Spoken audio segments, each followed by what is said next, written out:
بسم اللہ الرحمن الرحیم۔ السلام علیکم ورحمۃ اللہ۔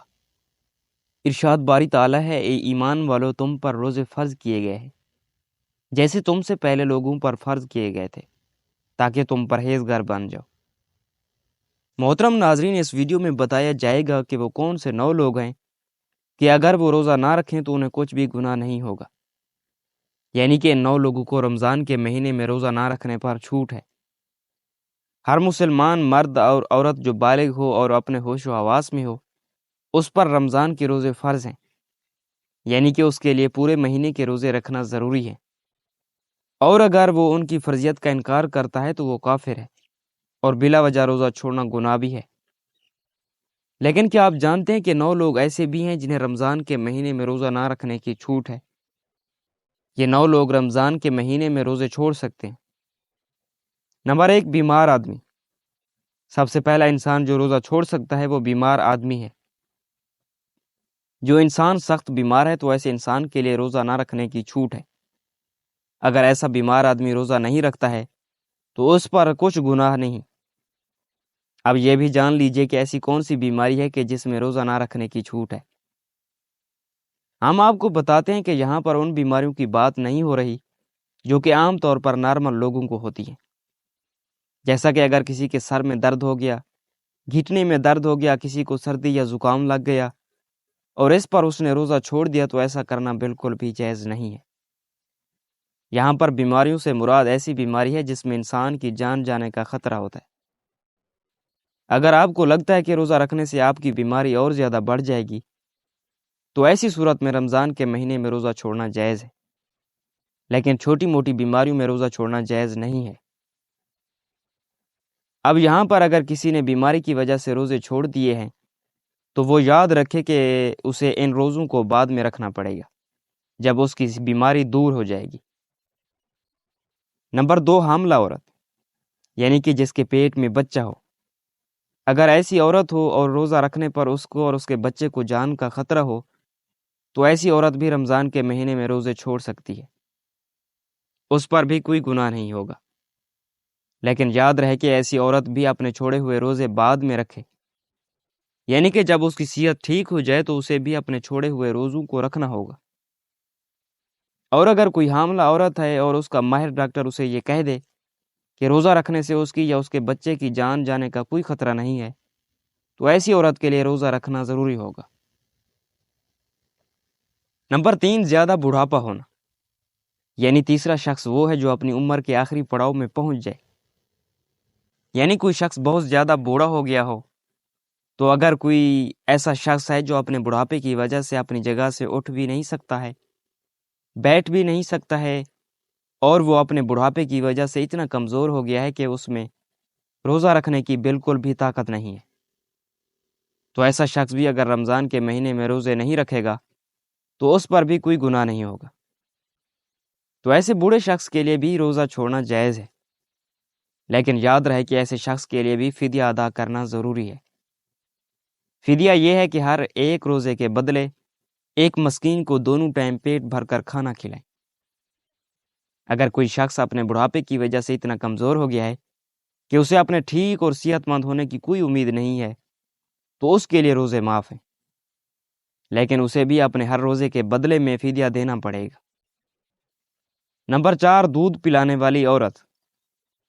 یہاں یہ بات بھی واضح کر دیں کہ پہلے زمانوں میں ایسی عورتیں ہوا کرتی تھیں جو لوگوں کے بچوں کو دودھ پلانے کا کام کیا کرتی تھی۔ وہ لوگوں کے بچوں کو اپنے ساتھ لے جایا کرتی تھی اور 2 یا 2.5 سال کے لیے اس بچے کو دودھ پلایا کرتی تھی اور انہیں دادیاں کہا جاتا تھا۔ ایسی عورتوں کے لیے بھی رمضان میں روزے نہ رکھنے پر چھوٹ ہے جو بچے کو دودھ پلاتی ہیں، لیکن کیونکہ اب ایسا زمانہ نہیں رہا لہٰذا ایسی مائیں جو اپنے بچوں کو دودھ پلاتی ہیں اور اگر ان کا ڈاکٹر انہیں یہ کہہ دے کہ ان کے روزے رکھنے کی وجہ سے ان کے بچے کو خطرہ ہے تو ایسی ماؤں کو بھی روزہ چھوڑنے پر کوئی گناہ نہیں ہوگا، لیکن یاد رہے کہ ایسی عورت کو بھی بعد میں اپنے روزوں کی قضا کرنی ہوگی۔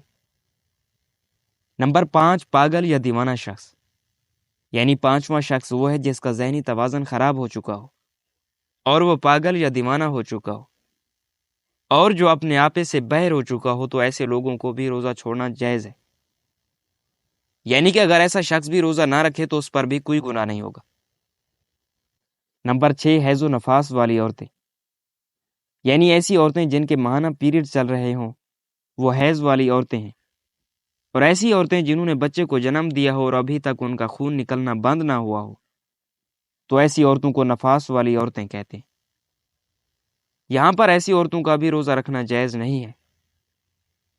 یہاں یہ بھی یاد رکھیں کہ پہلے بیان کیے گئے 5 قسم کے لوگ اگر روزہ رکھ لیتے ہیں تو ان کا روزہ قبول ہو جائے گا، لیکن حیض اور نفاس والی خواتین اپنی اس حالت میں روزہ نہیں رکھ سکتی، اور اگر وہ رکھیں گی تو ان کا روزہ قبول نہیں ہوگا اور ان پر سخت گناہ ہوگا۔ ایسی عورت جب بعد میں پاک صاف ہو جائے تو اس کے لیے ضروری ہے کہ اپنے چھوڑے ہوئے روزوں کی گنتی پوری کر لے۔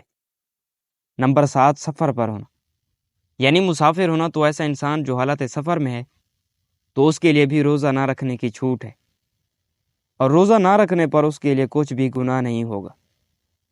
لیکن یہ بات بھی جان لیجئے کہ اس سلسلے میں سفر کیسا ہوگا، تو ہم آپ کو بتاتے چلیں کہ جو سفر 82 کلومیٹر سے زیادہ ہو اور وہ کم سے کم 15 دن کے سفر کی نیت کر کے گھر سے نکلا ہو، تو ایسے مسافر شخص کے لیے روزہ نہ رکھنے پر چھوٹ ہے۔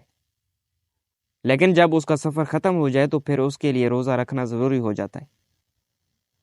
اب یہاں پر یہ بات بھی قابل ذکر ہے کہ اگر کوئی شخص سفر کی حالت میں ہے اور وہ یہ کہہ دے کہ وہ روزہ ضرور رکھے گا کیونکہ اس کا سفر آرام دہ ہے، تو ایسا مسافر سفر کی حالت میں بھی روزہ رکھ سکتا ہے اور اس کا روزہ ہو جائے گا۔